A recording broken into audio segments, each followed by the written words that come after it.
तुझ्या बंडावर पाणी पडला. कुठं? इथं? तिथं कोण पाडीत आहे पाणी?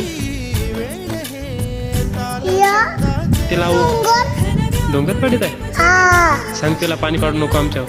पाणी पाणी पडू नको आमच्याकडं. आम्ही बसली नाही तर. बतुला हं? आम्ही बसली ना, सांग पाणी पडू नको. डबल पडला माझा पाय. तुझं ऐकत नाही रे. कोण पाणी पाडीत आहे रे? ते डोंगर पडत आहे. डोंगर कुठे आहे? काय रे, डोंगर कुठे आहे? हा डोंगर कुठे आहे? डोंगर वरता आहे पाणी पडतो. तू पाहिला का? हा कुठे आहे? वरतं. वरती आहे. या मग काय